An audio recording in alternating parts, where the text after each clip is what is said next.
Hello दोस्तों, जय श्री कृष्ण, राधे राधे। सावन मास का दूसरा सोमवारी व्रत कथा।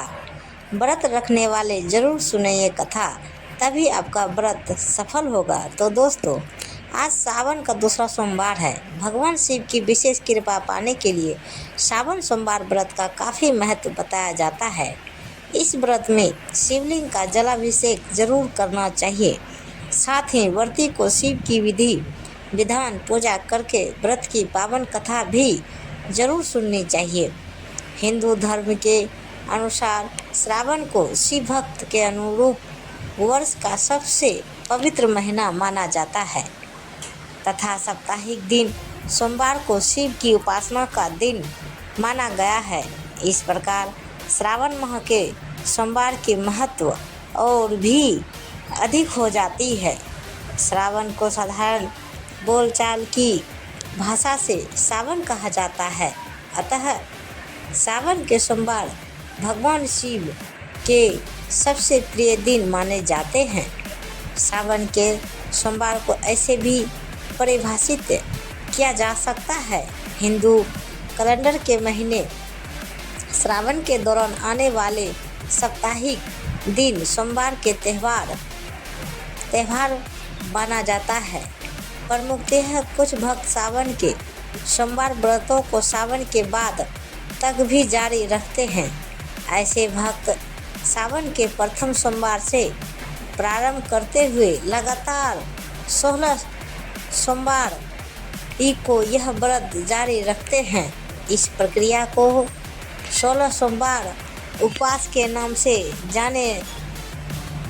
जाने लगा है। और दोस्तों, 16 सोमवारी करने के लिए या तो आपको कोई मनोकामना हो या मनोवांछित फल के लिए या अपने इच्छा से भी 16 सोमवारी कर सकते हैं, जिसके वजह से भगवान खुश होकर आपके सारी इच्छा पूर्ण कर देते हैं। तो दोस्तों, सावन सोमवार का महत्व। सावन सोमवार भगवान शिव की पूजा के लिए समर्पित है। सावन के महीने में भक्त हर सोमवार का व्रत रखते हैं और सावन का महीना सबसे शुभ महीना माना जाता है। भगवान शिव को सोमनाथ या सोमेश्वर के नाम से भी जाना जाता है। सोमवार शब्द चंद्रमा से जुड़ा है और सोम का अर्थ चंद्र होता है। भगवान शिव की कई महिला भक्त 16 सोमवार की शुरुआत पहले सवाम सोमवार से करती है और वे इसे 16 सोमवार पूरे होने तक जारी रखती हैं। सावन का दूसरा सोमवार आज व्रत रखने वाले जरूर सुने ये कथा। सावन मास में शिव जी की पूजा का विशेष महत्व बताया गया है। शिव के भक्त शिव की कृपा पाने के लिए सावन सोमवार के व्रत करते हैं, लेकिन सावन सोमवार व्रत बिना इस व्रत कथा को सुने बिना अधूरा माना जाता है। सावन मास का दूसरा सोमवारी व्रत कथा सुनाते हैं। तो कथा सुनाने से पहले दोस्तों कमेंट बॉक्स में लिखें हर हर महादेव। तो दोस्तों, बिना देरी किए हुए कथा सुनाते हैं। एक समय की बात है, किसी नगर में एक साहूकार रहता था।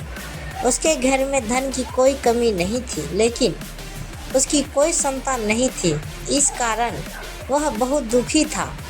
पुत्र प्राप्ति के लिए वह प्रत्येक सोमवार व्रत रखता था और पूरी श्रद्धा के साथ शिव मंदिर जाकर भगवान शिव और पार्वती जी की पूजा करता था। उसकी भक्ति देखकर एक दिन माँ पार्वती प्रसन्न हो गई और भगवान शिव से उस साहूकार की मनोकामना पूर्ण करने का आग्रह किया।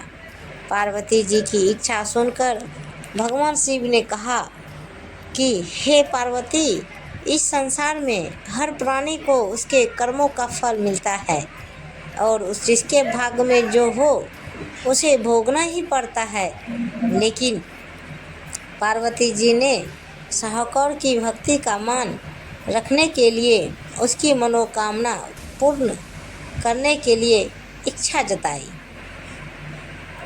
तो माता पार्वती के आग्रह पर शिव जी ने साहूकार को पुत्र प्राप्ति का वरदान तो दिया, लेकिन साथ ही यह भी कहा कि उसके बालक की आयु केवल 12 वर्ष होगी।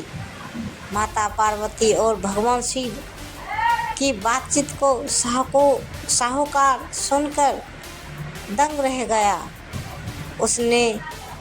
उसे ना हो तो इस बात की खुशी थी और ना ही दुख। वह पहले की भांति शिव जी की पूजा अर्चना करता रहा। कुछ समय के बाद साहूकार के घर एक पुत्र का जन्म हुआ।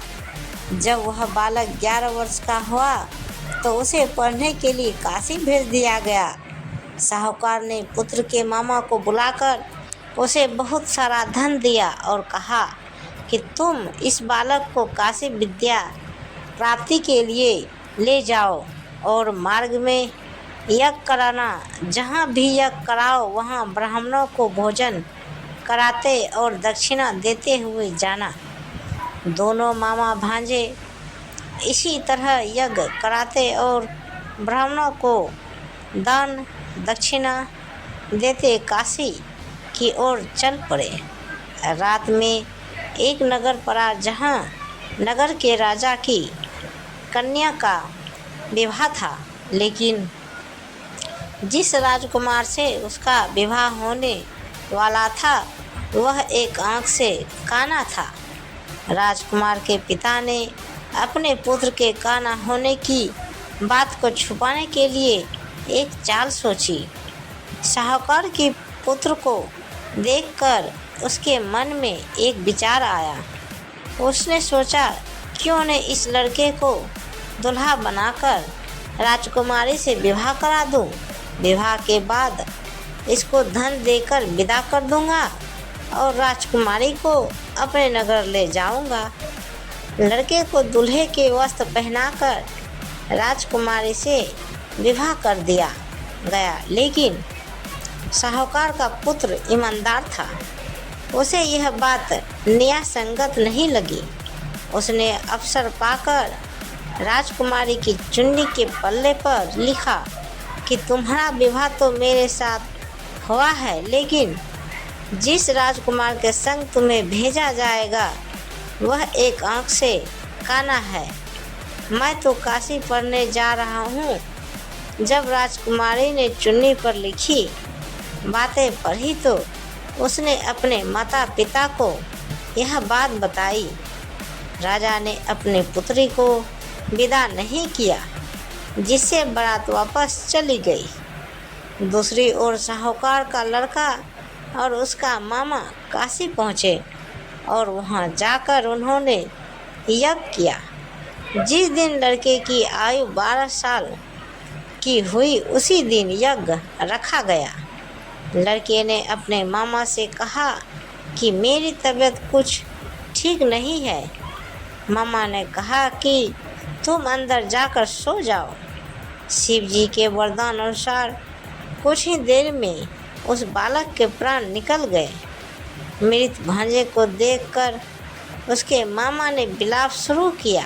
संयोगवश उसी समय शिव जी और माता पार्वती उधर से जा रहे थे। पार्वती ने भगवान से कहा, हे स्वामी, मुझे इसके रोने से स्वर सहन नहीं हो रहा है।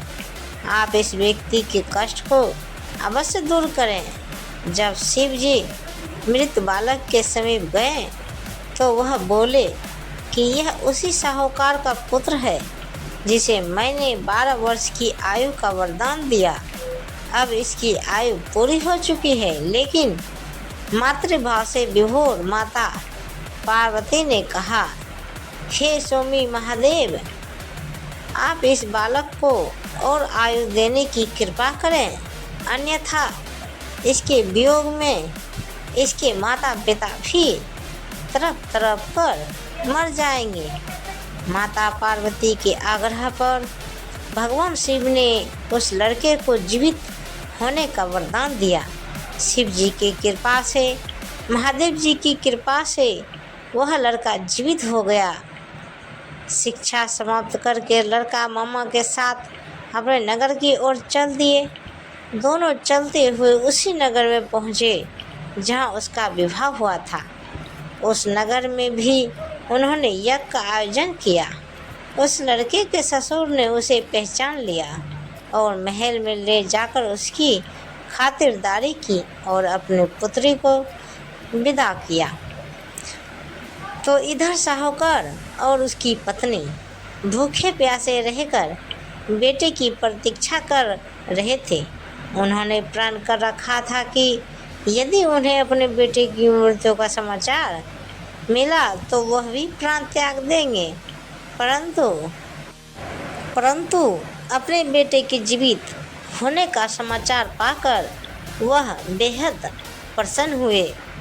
उसी रात भगवान शिव ने व्यापारी के स्वप्न में आकर कहा, हे सृष्टि, मैंने तेरे सोमवार के व्रत करने और व्रत कथा सुनने से प्रसन्न होकर तेरे पुत्र को लंबी आयु प्रदान की है। इसी प्रकार जो कोई सोमवार व्रत करता है या कथा सुनता है और पढ़ता है, उसके सभी दुख दूर होते हैं और समस्त मनोकामनाएं पूर्ण होती है। तो सावन सोमवार पूजा अनुष्ठान। सावन सोमवार के दिन सुबह जल्दी उठकर स्नान करें। दूसरा, घर में भगवान शिव का स्मरण करके घी का दिया जलाएं। तीसरा, मंदिर जाएं और भगवान शिव की पूजा अर्चना करें, जलाभिषेक करें और पंचामृत से अभिषेक करें और फिर से जलाभिषेक करें। चौथा, बेलपत्र, भांग, धतूरा, लाल या सफ़ेद फूलों की माला, कोई फल और मिठाई चढ़ाएं। पाँचवां, महामृत्युंजय मंत्र या पंचाक्षर मंत्र का जाप करें और फिर घी का दिया जलाएं और आरती अर्चना करें। 6 नंबर, जो लोग सात्विक भाव एवं नियमों से भगवान की पूजा स्तुति करते हैं, उन्हें मनोवांछित फल प्राप्त होता है। इन व्रतों में सफ़ेद वस्त्र धारण करके सफ़ेद चंदन का तिलक लगाना ही पूजनीय है तथा सफ़ेद वस्त्र के दान का ही सबसे बड़ी महिमा है। 7, अपने इच्छित संकल्प के अनुसार व्रत करके अपना संकल्प उद्यापन करना चाहिए।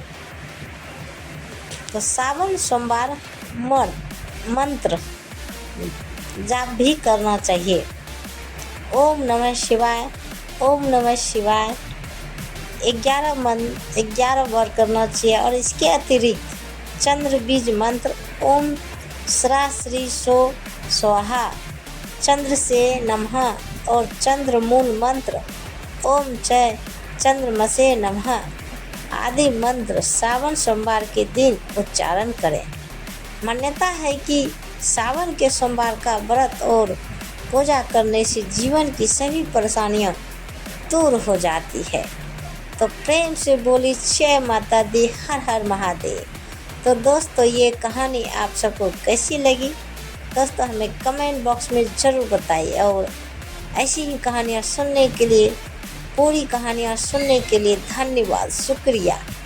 कहानियों से आधारित कहानी सुनने के लिए हमारे चैनल को सब्सक्राइब करें और वीडियो को लाइक ज़रूर करें। धन्यवाद। तो ऐसे ही वीडियो देखने के लिए हमारे चैनल को सब्सक्राइब करें और अभी तक जो भी हमारे चैनल को सब्सक्राइब नहीं किए, प्लीज़ हमारे चैनल को सब्सक्राइब ज़रूर करें और बेल आइकन घंटा ज़रूर दबाएं ताकि हमारे वीडियो अपलोड करने से पहले आपको तक पहुंच जाए। तो दोस्तों, मिलते हैं अगले वीडियो के साथ, तब तक बाय बाय दोस्तों, जय हिंद।